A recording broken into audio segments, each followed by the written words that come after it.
high school because of Nolan Ryan, number 34. 34, all right. How you doing? My name's Ami, and I'm a sixth generation Texan. Oh wow, that's like off the wagon. And I'm really concerned, like, I love that all of us are here. What can we do when we leave here? Like, what are the Democrats doing? Where are the Democrats? Why don't we have a town hall like Kamala Harris did when, you know, there were like tens of thousands of people on this Zoom call? Why don't you guys get together and every Monday night on whatever bat station we need, you talk, Elizabeth Warren talks, Pete Buttigieg talks. You guys have to get together because we feel like we don't know what we are supposed to do. Because we don't feel like we have, okay, I'm speaking for a lot of people that are friends of mine, so I don't mean to speak for all of us in here, but I think that there is a huge population of us that wants to help, but we need to be guided by the nose. And so what are the Democrats doing? Where are they? Thank you. Appreciate it.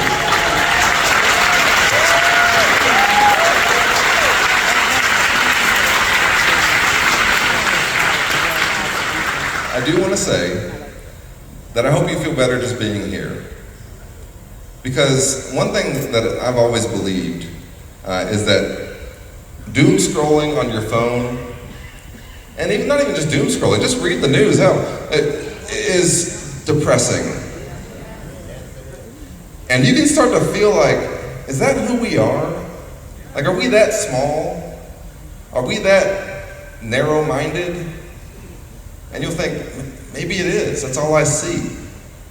But then when you go out in the world, and you'll talk to people, and all of a sudden your shoulders will start going back and your head will start coming up, and you're like, yeah, I remember who we are. We're decent folks. We think people should be treated decently. You know, we did 5 town halls in 10 days at one point, a couple weeks ago. We're doing this town hall, we're doing another one coming up real soon. So we're doing all these, but at every event, one thing that I really love is that nobody ever asks me, what is government going to do to give me everything? They don't ever say that. No one's expecting that. No, what they are asking for, I think, and looking for, is just a shift in priorities to give them a chance. And like you're saying, an outlet to say, what can I do to be a part of the change I want to see, right? And I love that.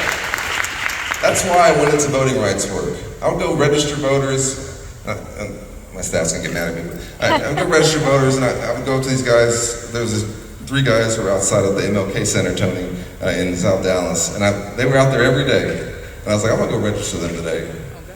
I'm gonna go up to them. So I went and I said, okay guys, I got these voter registration forms, let's go ahead and get registered. And one of them was like, no, I don't wanna do it, I got parking tickets. And I was like, well, you know, these systems don't interact, you know. And he was like, no, I don't want to be official, right? And then the other guy was like, well, you know, I'm still coming off papers, which means he was, you know, had to have felonies, so he's okay. And the other guy, I got him registered, right? And I tell you, yes, thank you, because I felt so good in empowering, right? But it felt so good in empowering someone else in their own democracy. Right. And what I really have always thought of knocking on doors and making phone calls about is that yes, you're calling or knocking about a candidate, but what you're really saying is, hey, you've got a choice. Hey, it's coming up. The election's coming up, you've got a choice. You can decide one way or the other. And I know that what we're often combating isn't so much voting for one candidate or another. In Texas, it's voting at all. If did not vote was on the ballot, it would win all of our elections. I mean, maybe we should do like Australia and fine you if you don't vote. But seriously, we can't go on much longer with this low level of civic engagement. Because a democracy and a republic is only as good as the folks who are engaging in it. And so if you don't show up, like I tell young people, if you're not at the table, you're on the menu, right? That's an Aunt Richards quote. And so what I really want to tell you is that, yes, I hope you'll volunteer with our campaign. I hope that, maybe we should do like, Zooms and stuff like that. But I hope you'll volunteer in our campaign. I hope you'll knock on doors and make phone calls when the time comes. But I would encourage you to become a deputy voter registrar. Right? Now, I think it's kind of silly that we have to get registered by your county to register your neighbors. That doesn't happen in any other state, but that's our law, right? And carry some voter registration cards around with you. And if you see somebody, there you go, all right. I love that. The hero of the night. And if you see somebody, say, hey, you know what, I'm gonna go and see them register. And I'm gonna see if I can get involved. Tony, you wanna add something, Tony? Yeah, okay. One of the things that I've been sharing with people, and I know folks don't like to talk about voting, but it impacts everything.